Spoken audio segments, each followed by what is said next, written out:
My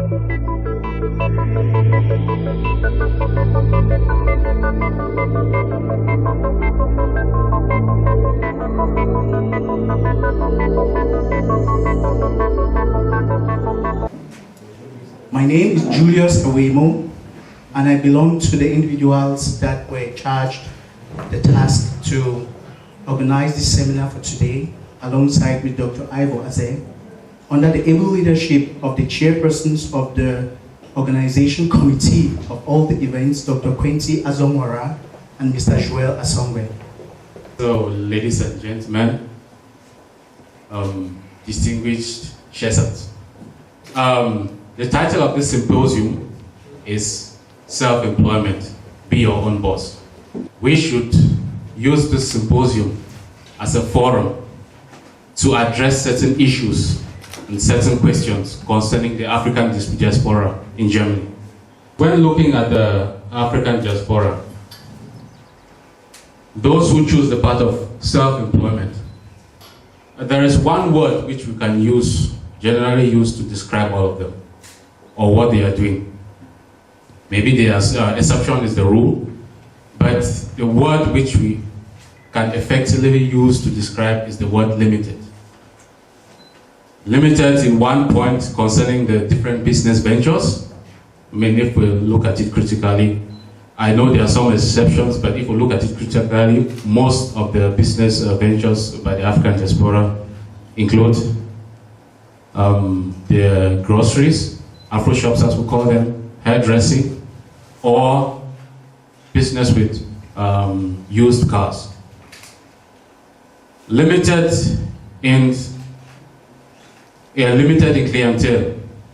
Most of the businesses carried out by the African diaspora is limited just to the African diaspora as clientele. We don't go further as that. Then most of all, limited in information. To advance in the world in which we are, we need to be informed. We need to know which door to knock, which place to ask for questions, to get our questions answered. Within the past 5 years, Shesa Germany has succeeded in organizing 3 seminars, 2 very outstanding. The first, 2009, in the presence of the Bishop of the Kumbo Diocese, Bishop Ko, we held talks about the role Catholic educational institutions play in the development of our communities back in Cameroon. Then in 2011, while we're celebrating the 50th anniversary of our college, Sacred College Mancon, we held a very vibrant and I must admit a very well organized debate on the effects, both positive and negative, that foreign aid has in the development of our communities back home, being developing countries. Today, we'll not be talking about Catholic educational institutions. We don't intend to talk about foreign aid. Today, we have decided to talk about business. We in the Shesan community, like the Vice President has mentioned, have come to the realization that we need to build economic power to be able to develop, or in our strive to develop the sustainable social and economic development that we do long for and do need in our communities. That's why we, Shesans, during this 5th anniversary of existence, have invited you to open up your minds. Please give room to be inspired as we listen or share in the experiences of a very distinguished panel of entrepreneurs of very different professional backgrounds, but having the same origin like you and I, so we could easily relate to. And also, we're going to listen as a next note, without wasting time, a presentation from Dr. Schreiber. Dr. Schreiber is a very distinguished representative of the Chamber of Commerce of Essen, the Industriehandelskammer, and he intends to tell us today, to put it in simple words, what it takes, what you require, what you need to consider when you want to strive to become self-employed or create your own business as individuals as well as partners. So I'll give over the microphone to Dr. Schreiber, and I want to thank him very much for having honored our invitation to hold this presentation. That's a very special one. Danke, Herr Schreiber, dass Sie uns geehrt haben, unsere Anleitung da anzunehmen. Bitte schön. Auch von meiner Seite aus ein herzliches Willkommen. Ich freue mich, dass angesichts des Vatertages dann doch so viele hier zu dieser Veranstaltung erschienen sind. Vorgestellt, mein Name ist Friedrich Schreiber, ich bin Mitarbeiter der Industrie- und Handelskammer in Essen und dort unter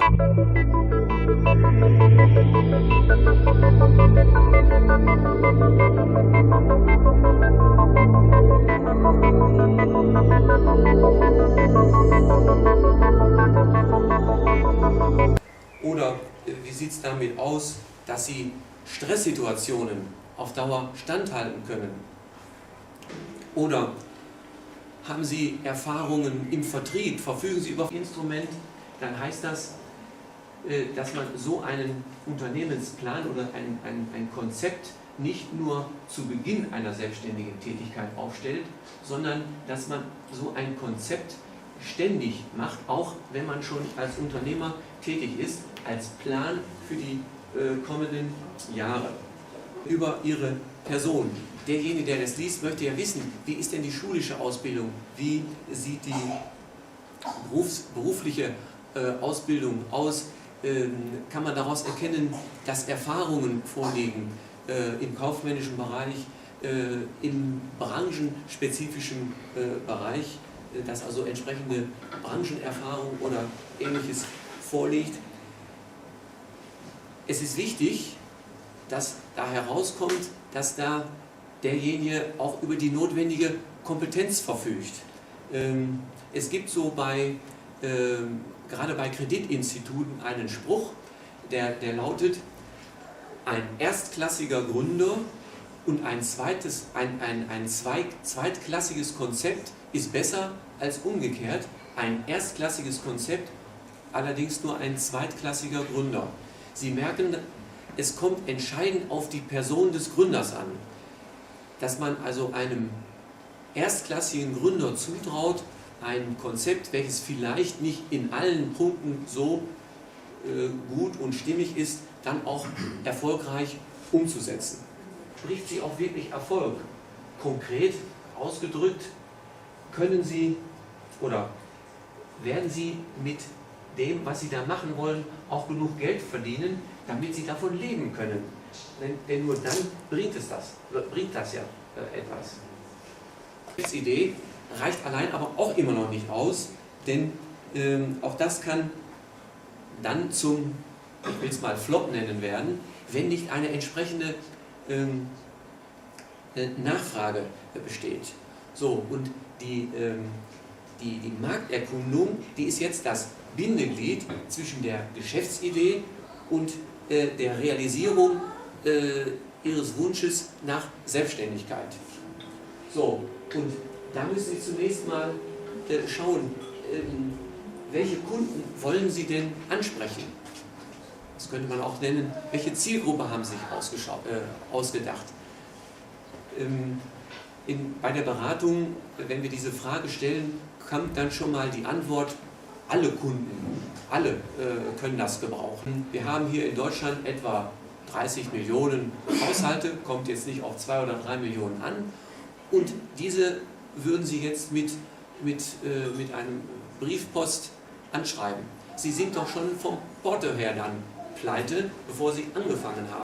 Unter dieser Adresse, das ist also unsere Internetadresse der IHK Essen, haben wir da eine Reihe von Informationen zusammengefasst, gerade für diejenigen, die sich selbstständig machen wollen. Vielleicht schauen Sie da mal rein.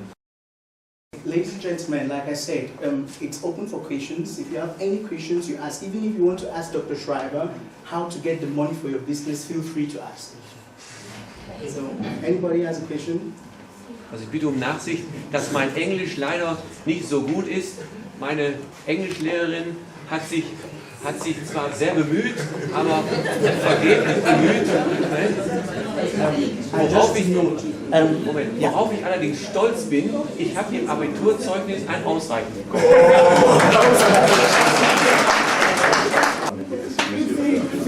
free to ask the questions in English. I'll try to translate.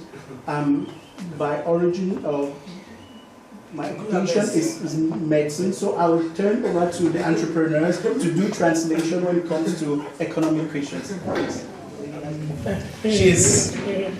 She's apparently not a Shesan. I don't know any female Shesan.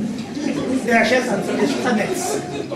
She's intelligent, eloquent, and I must admit, looking today magnificently elegant. I introduce to you today Dr. Awi Susan.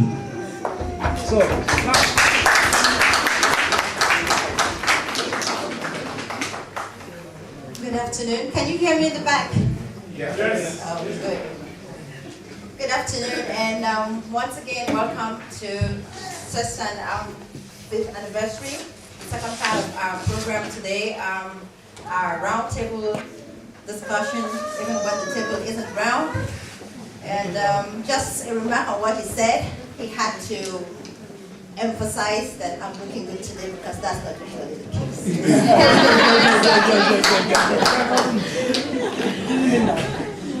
So, we've listened to Dr. Friedrich Schreiber's presentation on how to go from an idea to a concept, focusing on careful planning as the basis for a successful establishment. At this point, we have experienced entrepreneurs from the African diaspora. They are from all around the world, even if not geographically, intellectually, and business-wise. Without much ado, these are people who don't talk the talk, they walk the walk. So, I'll start off with Dr. Ivo Azib. He is sitting to my extreme right. I wouldn't mind if he stood up.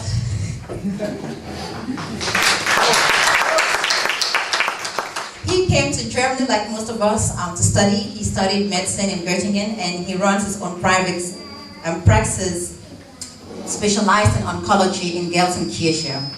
He partners with another doctor, and at this point I would like to say he has been my mentor so far.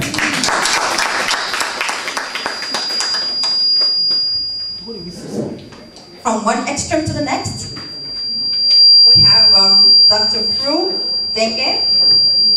He is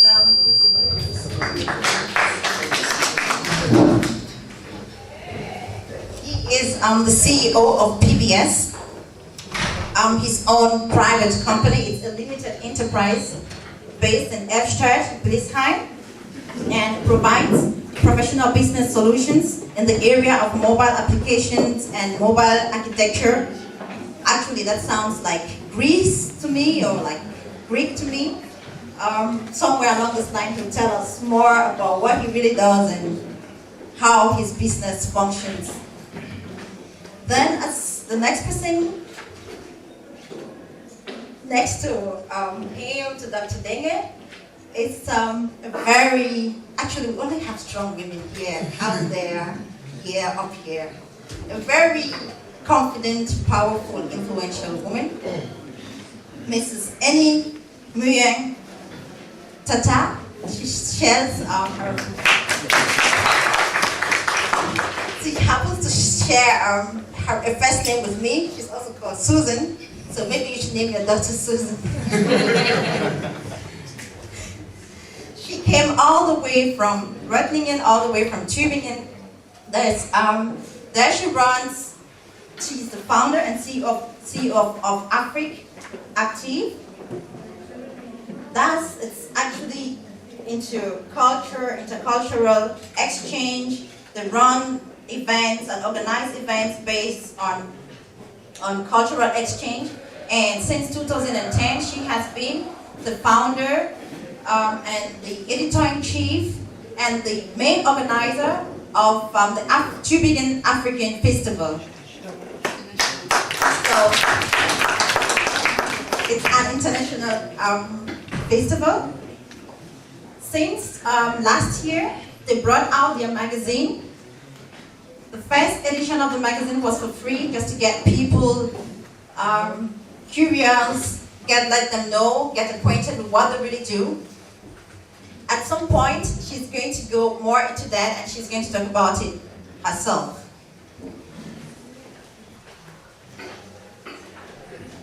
Next to me is someone who actually doesn't like to talk. But because session is very, very important to him, and because the African diaspora plays a very important role in what he does, he has a special drive, a special passion for us African diaspora, especially those who are influential and affluent. He came all the way from England just to talk. Ladies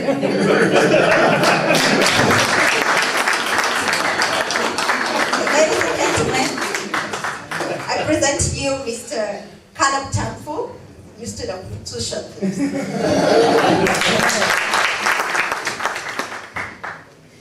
So, he is the co-founder of Horizon.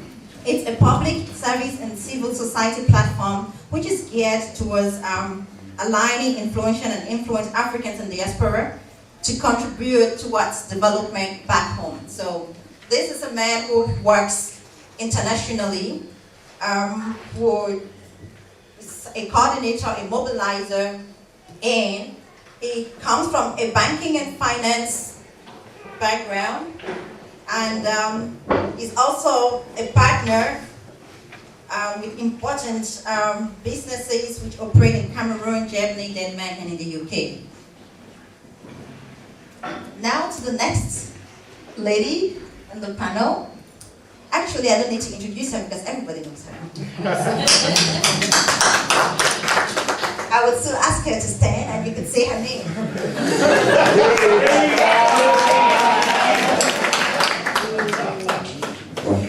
And that is the reason why everybody knows her. Africa Positive.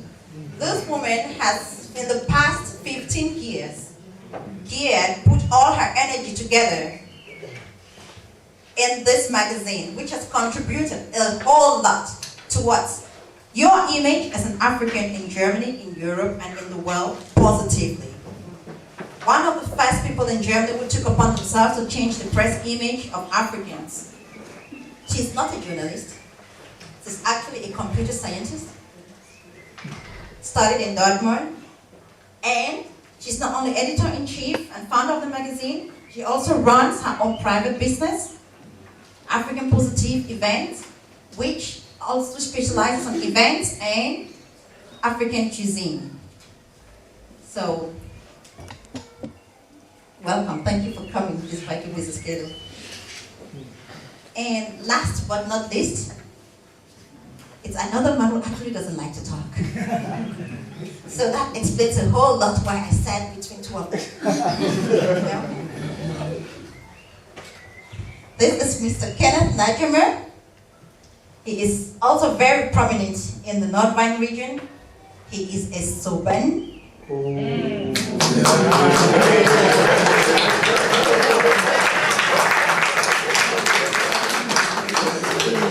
I just had to emphasize that so you understand it's about business, networking, partnership, and not competition actually. Positive competition. Positive competition. Yeah.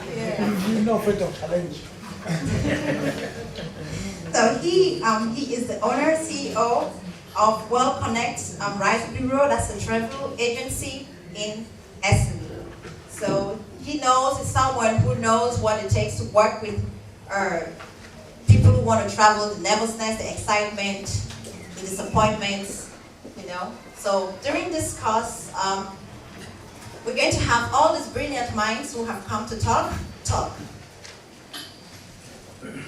Without taking much time again, at this point, I would like to direct my very first question to Dr. Dengue. I don't know why, but once I spoke to this man on the phone, I knew he had to take my first question. I've been thinking, we've listened to Dr. Schreiber speak about what it takes to go from an idea to a concept, what needs to be done bureaucratically, what needs to be done in your mind, what has to be put on paper, planning, finances, risk, the social environment, all what that takes. My question to Dr. Denge is, why? You had a nice career. You worked with University of Paderborn as a research assistant. You worked in diverse companies. You had a smooth career. You climbed the career ladder. And at some point, you decided to be your own boss. Why? This question, thank you very much for that question, but I will have to say it's a long story, but there are certain coincidences in life, because I was asked this question, I think 4 days ago by my 10-year-old daughter. She asked me why. And I already have to say, because I'm a chef. Well, believe it or not, at this stage I would like to quote what I used to learn when I went to Secretariat. I had Brother Nobel as mentor, as teacher when we went in. And he always used to say, some of us quote that. I don't know if some of you ever had that. When we used to do chemistry in his class, he used to always say, when he used to train us to go and pass this exam, some of us might be tempted to say, and that's the answer. I don't know if any of you know that or remember that. That quotation from me. You see, all of you are still too young. So Brother Nobel used to say that, and I never understood why he used to say that.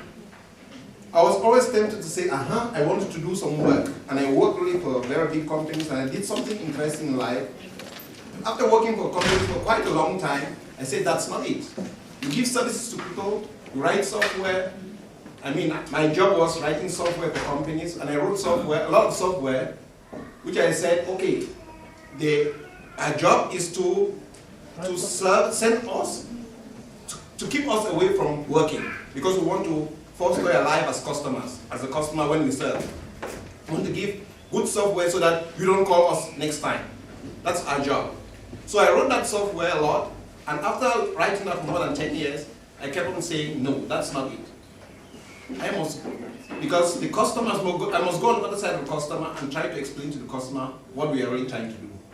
And that's really what motivated me to go out. Because I really had a nice job, I had a secure side, and I thought about it. And everything that Dr. Schreiber said this afternoon, everything I can underline that I can say yes. On the other side is correct. On the theoretical side, because that's what we learn to in Secretariat, you have to be practically, fundamentally correct in what you're doing. But on the other side, on the practical, on the field you have a very, very, very different experience.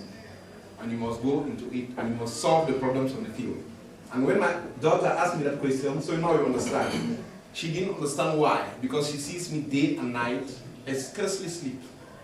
She goes to bed, she stands up in the morning, I'm always there on my computer, and she asks me why. You have a nice job, you have every service that you could have, why do you want to do that? I said the answer was, because I'm a chef.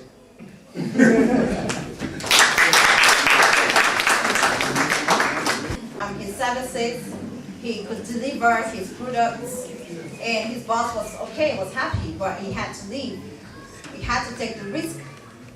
That's very, very difficult. I mean, fear is something that we fight with always, and in decision making. Do I stay here, everything is secure? Do I have to go out of my comfort zone and take that risk to become my own boss? Am I even qualified to be my own boss? Can I be my own boss? Or do I need a superior general? We go out of this comfort zone and take that risk. And what are the characteristics that we have which are specifically addressed to us, or which are actually specific to us, but yet could be a stepping stone, a motivation why we should go out and take that risk? And also, when we decide to take that risk, how do we navigate the system? You talked about the theory. what Dr. Schreiber said, and he talked about the practical and the fundamental. You said something very deep, fundamental and practical. So why should we, what advantages do we have as a people, as a community, which could be used as motivation, not only to make that step, but also while we navigate through the German system?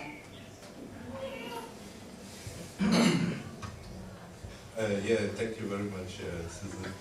First of all, I want to say I'm really very impressed to be here amongst you, and I'm really proud of the team that took on to this step to organize this meeting, that this room is so full. So please clap for yourself.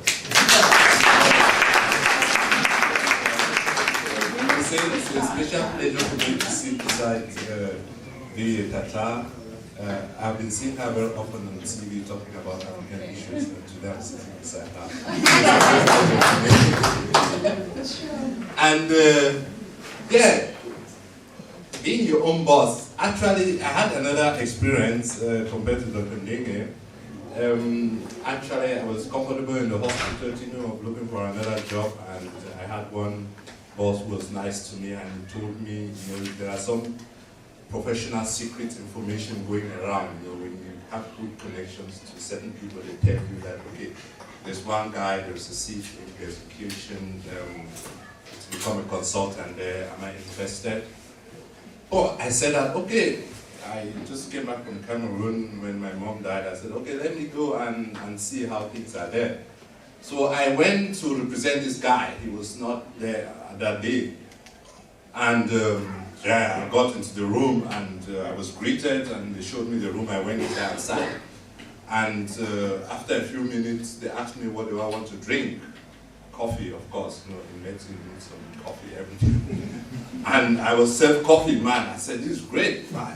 Essentially, be your own boss. So I said, this could be nice, man. When I go to work in the clinic, every time you are only confronted with questions, this and that, I come, first of all, I get my coffee, I sit in the room, you are greeted. I said, okay. And when I finished, everybody was impressed, and I went back home and said, wow, that's good, and being your own boss is good. Already you get your coffee in the morning. And I said, well, it's something to take on the venture. I never knew that I'll be leaving the office at 9 o'clock. And when you're leaving the office at 9 o'clock, you see a pile of letters that you still have to read and answer. So it was, I went into it without knowing what was coming. So just for that. But I think, despite the fact, despite the harsh environment that we encounter here in Germany, I believe that we do certainly have some positive aspects. The physical stability that you need in Germany in many issues is very high. And I tell you, when you have survived Cameroon, do you know that on the 5 mortality rate in Cameroon, when you have survived 5 years already in Cameroon, you know that 20 to 30% of people don't attain that age. So when you have attained 5 years in Cameroon, it's a selection. And then you attain, because most of us who have come here, actually we have been selected. You should know that. We have been selected, picked in Cameroon by our families, by different circumstances, and come here. So I tell you that we have a very, very high psychophysical stability, because this is a stress society. When most of us are working, you know that you are a puffer. A puffer is when you take acid or alkali, you put together. Nothing happens. Nothing happens. When you're working with Germans, you are most of the time a puffer amongst them. And that is a very essential issue that we need, actually. Some of the known challenges, we still suffer racism, but most of the time, we have that psychophysical. When you've survived Cameroon, man, you have stability psychologically. And that is a very, very important advantage that we have. The second thing is, we are blacks. There is something now that is overcoming certain situations. People here are minded about money. Before, a company like Siemens would not leave Germany to go and produce in China because it's cheap. People are just interested now in making money. So if you can deliver you will get what you want. If you can deliver good services and you have the right price, people will come to you. And when you are black, people can remember you. When 10 people get into an office, you come in as black, everybody knows you. So we have that aspect that people can remember you. Most of the times, when you come in, make petty talks and some will call, oh, Azamoa, you just great.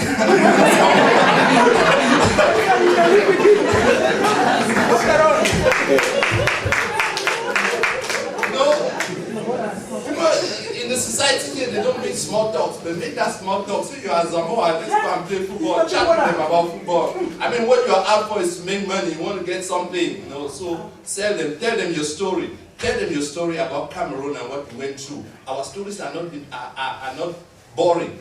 We have very interesting stories that we have. So when you bring these aspects, you capture the people. Of course, you still have to deliver after your professionality. So that's it.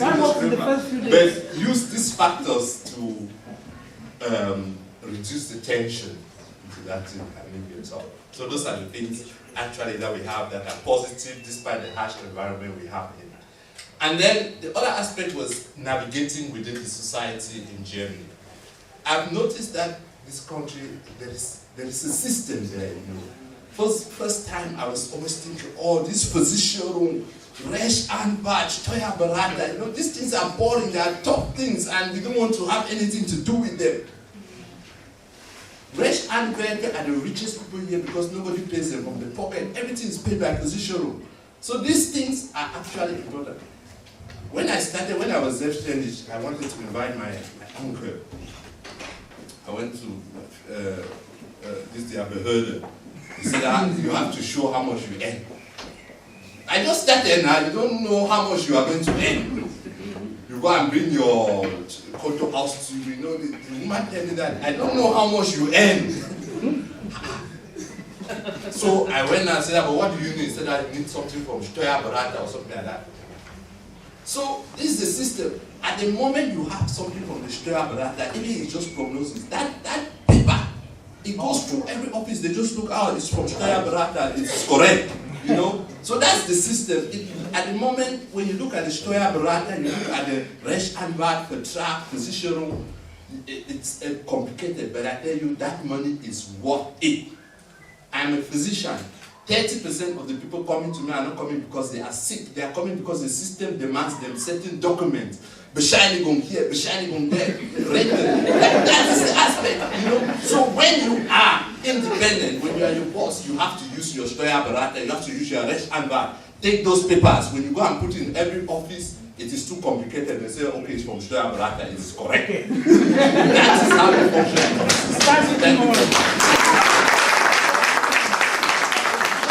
Azay, on that very fundamental, passionate, yet practical input. And especially, I love the remark as using being black as your own corporate identity. Yeah, it's your corporate identity. Use it to your own advantage. At this point, I think we've listened to two men. It's about time we listen to a woman. And I'm sorry to say that gender issues are not over. Actually, they were never an issue. They've always been there. And we've gone through the selection, as Dr. Ivo put it, from the family, and then the embassy does its own selection, collaborates with their own home office here, they do their own selection, and then you finally come here. The psychological or culture shock does its own selection, you survive. You go as far as studying computer sciences, you finish, and then you get a job, and then you start something like this, which is not even a book. Coming from the African society, if it was at least a textbook, at least your parents will receive it back home, know that they are reading today Africa Positive in primary school, it's on the prospectus. They'll see their daughter's name and they'll be proud and they will imagine that you are very rich. But then they can't read it, they can't see it, and then you still had a drive to go that far. I mean, what was the resonance when you said, I want to be my own boss? What was the resonance from your immediate society, your friends, your family? I mean, then you being a woman, you know, you have a heart for family, all those you've left back home, and you're thinking, well, this thing might not really be a source of income, but it's my passion and I got to do it. What was the resonance and how did you deal with it? Thanks very much for the question. Well, actually, let me say, all girls are not the same, and all women are not the same. So, you know, in the German, they always say there are children who are somehow dick-up. You know what it means? I've always been somebody who sets goals, and when I set my goals, I go out for my goals. Actually, the magazine, I didn't start it when I finished my studies. I started it when I was a student, when I was still studying, because I came here in 91, I was around 19 years old, and you know, seeing these negative pictures of Africans, everything they talked about Africans, any picture they show about Africans, always negative, you know. I mean, I'm from a middle class family in Cameroon. We don't know this poverty the way you see in Ethiopia or Somalia. I mean, that's not the Cameroon that we grew up to. Most of us sitting here. You know, so I was like, no, we have to show them that there is a different Africa, or there's a different Cameroon, where we come from. So that's why that pushed me, you know, to start this project. I said, okay, I'm not a journalist. I never knew how to write an article in my life, but I wrote the first article in this magazine. You know, and today, just because I studied it as a student, now part of my self-employment is giving talks. I'm being paid to give talks. That's part of my self-employment. I'm a consultant. So that's where I earn most of my money. I give talks to private organizations, on televisions, as Idol said, you know. I'm being invited here and there. It's not because I studied computer science. It's because I had an idea. I had a vision. I wanted to change something. And that's what is very important, you know, because I was working 7 years at the university as a computer scientist, that is, as a researcher at the Dortmund University. I was earning a lot of money, but I was not satisfied with the job I was doing. You know, because I know I wanted to do something else. I didn't want to sit in here 10, 20 years doing research. I mean, it's not my, you know, it's not my passion. You know, Africa is my passion. You know, so I said, okay, since I started it as a student, I have to continue in that line. So nowadays, I'm doing consultancy, but because of what I'm doing and because of the resonance I get from society, I sit in my office, they call me and they give me contracts. I don't need to go out and look for contracts. Oh my God. You know, I mean, because that's the thing, you have to know how Germany functions. Most of us, we are just within ourselves. You don't go out. You don't go out and meet the Germans. You are living here. You don't have to stay within Cameroonians. Because if you want to be self-employed, the Germans, they are the majority. They are the people who have the money. So we have to go out and meet them. Go to conferences. Where do you see there are conferences about Africa. You seldom see Africans on African conferences. Where are you people?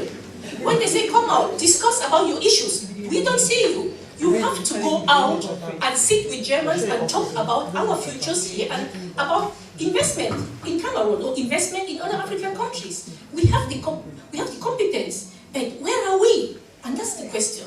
And so I think it's high time we start thinking, you know, it's not enough to stay within Cameroonians, only to go to parties. When they call parties, there are 200, 300, and 400 Cameroonians, you know, or Africans. But please, we have to change our mentality. We have to start going out. Germany is our future. We are staying here. I mean, we have to contribute back home, but this is our future.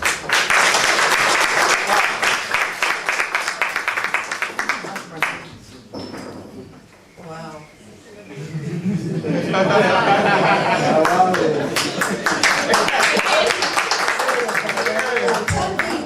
Don't tell me you did not think, wow. We know her.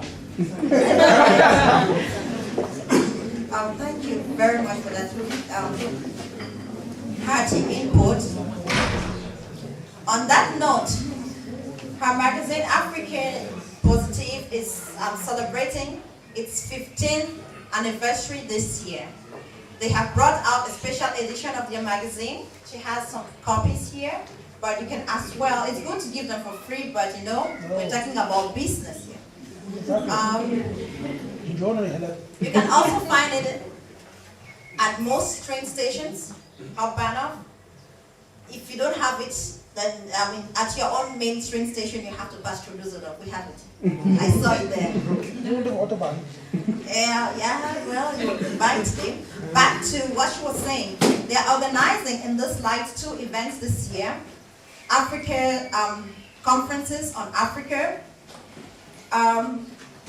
sponsored by Erich Bros Institute. And one of the events of the conference is about press image of Africa, how best to report on Africa. So the world is evolving with Africa. They are moving across these images. They have been forced to realize that it is alive. It cannot be objective, because they are forced now to work with you and I, who are graduates like them or who are professionals like them, even if you're not a graduate, who think or speak to them at eye level. You are like a mirror to them. They are forced to ask themselves questions. Ask themselves questions. And this is going to be a conference on African press image. And there's another conference as well coming up. Best thing is buy this magazine and go to page number 13. If you don't have much space in your back, you can just rip up this page. But after you've watched the magazine. Yeah. She mentioned one point which is very important. We talked about, is it every person who can become their own boss? Growing up, most of us grew up in large families, or we have large networks. There's someone who has the discipline. There's a child, if you leave her here, you're sure if you come back, she'll do everything right. There's a child who needs more than 2 babysitters. It's not negative, it's just their own character. So on this note on character, how far, because she mentioned she is deep couple, so she's stubborn, not strong head picking.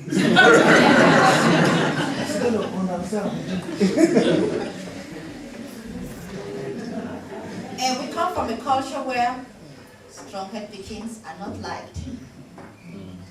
I didn't say not loved, they are not liked, because they disturb the harmony, they disturb the hierarchy. Papa don't talk so, and yeah, strong head pickings.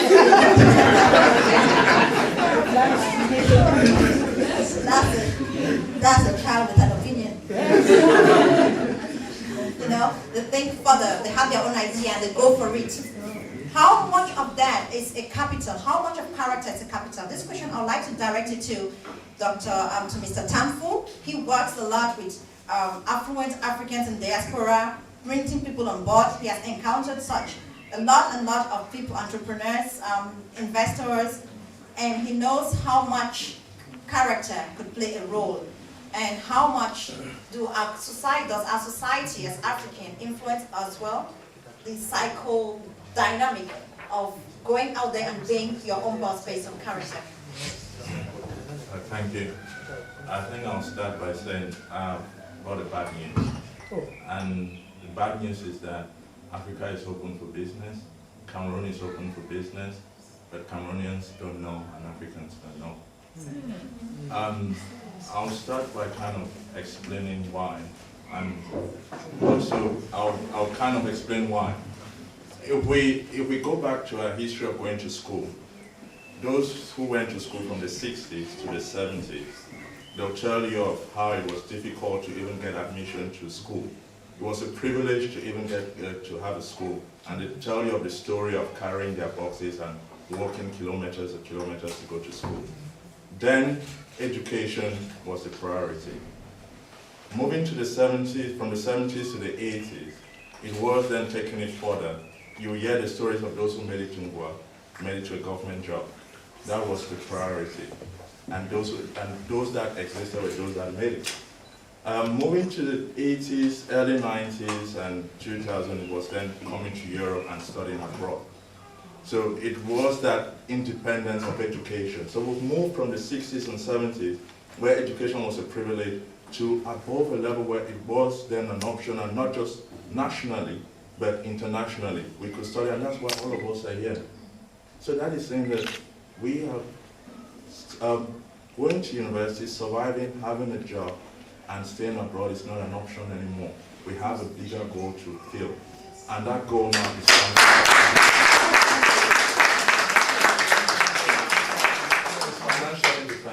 and if it's good that it's a Father's Day.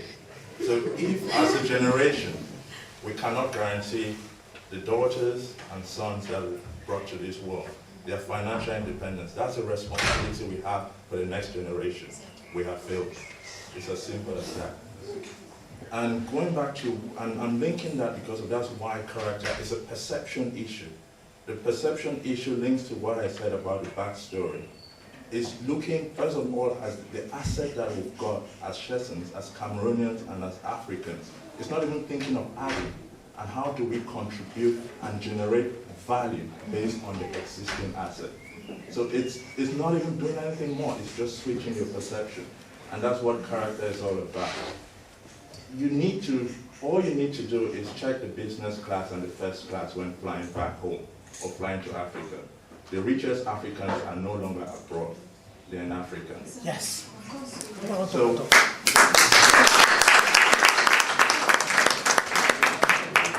the only connection and the only thing as diaspora that we have now is that link. We are the bridge of solutions here that have no longer got problems, and problems back at home that don't have solutions. If we don't apply that, then I don't know where we're heading to. So the most important thing when we're talking about character is we have to first of all change our mindset. And that's what the couple of organizations and investment groups that I represent, that's all we do. What we sell is not a product, it's not a service, it's convenience, quality, and efficiency.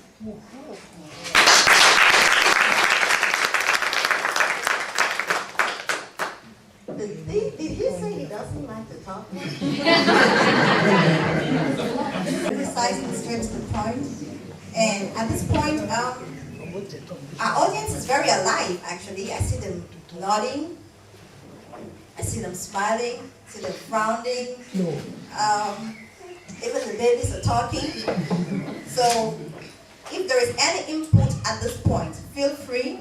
This is not one of those discussions where we say we'll do a maximum of 3 at a time.